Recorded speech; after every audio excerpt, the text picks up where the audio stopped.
J'ai 65 ans. Je suis retraité depuis un mois.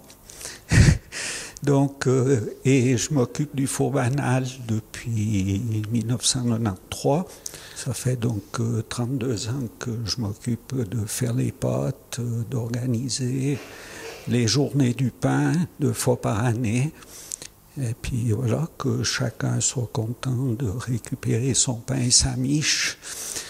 Donc, comme on fait sous forme de cuite collective, comme on ne peut pas faire chacun une fournée de 130 pains pour ses propres besoins, donc on fait des cuites collectives.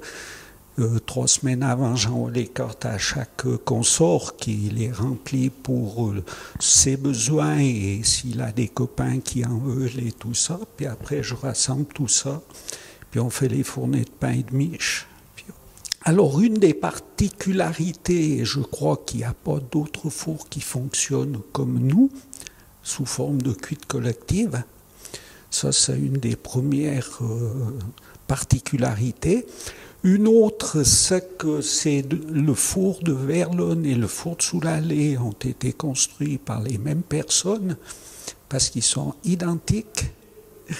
C'est des frères jumeaux.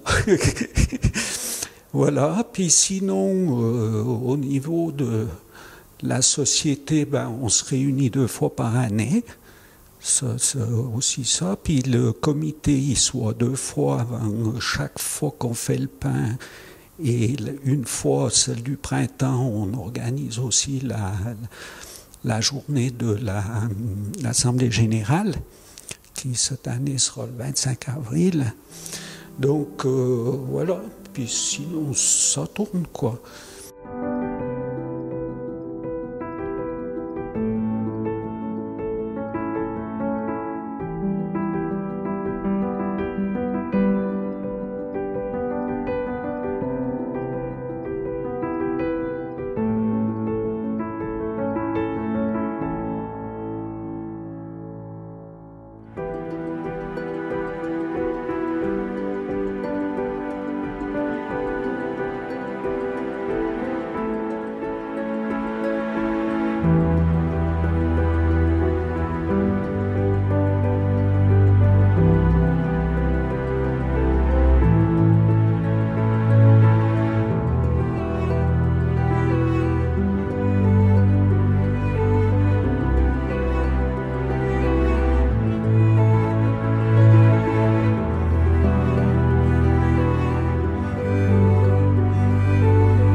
Créer, je ne sais pas. Je sais les conditions qu'ils avaient pour faire partie du four, c'est qu'il y avait un pierrier en dessous du village et chacun va apporter une pierre pour mettre à l'intérieur du four et ça lui donnait le droit de faire du pain. Mais par contre, les premiers écrits qu'on a trouvés, c'était de 1947. mais je pense qu'il était bien plus vieux que ça, il est centenaire, notre four sûr. Alors on tourne autour des 200-250 degrés pour rentrer. Donc quand on déronte, je pense qu'on est plus près des 300 à 400 degrés, je pense. Alors, maintenant qu'on les fait un chouïa plus petit, on peut en mettre 150 et 160 dedans. Oui, donc pour rentrer dans le four il doit être prêt, parce qu'entre chaque fournée qu'on met, on met une foya. C'est une quinzaine de bûches pour redonner le coup de chaleur au four. Puis après, on le balaye propre, parce que sinon les braises, ça grippe au pain et tout ça.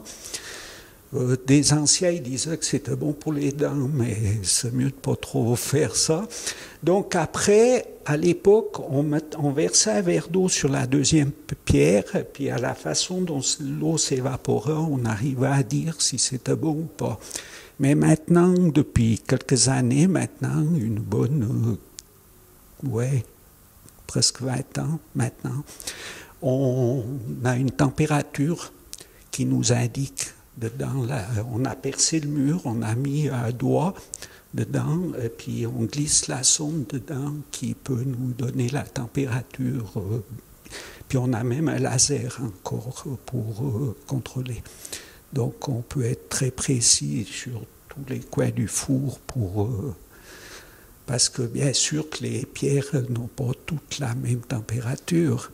Celles qui sont plus vers l'extérieur, du reste, on a moins de pain à l'extérieur parce qu'elles sont elles se refroidissent un peu plus vite que celles qui sont dans les coins et puis au fond. Oui, bonjour. Moi, c'est Raphaël Pic. Je suis du Jura, de Courfèvre. Je suis charpentier de métier. Et puis, je suis venu depuis 2009 m'établir en Valais.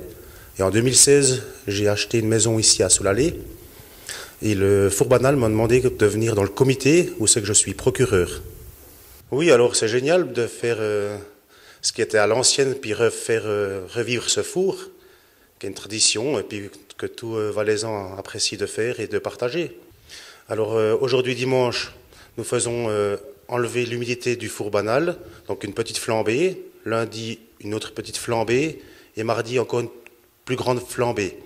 Mercredi, c'est jour de repos pour le four.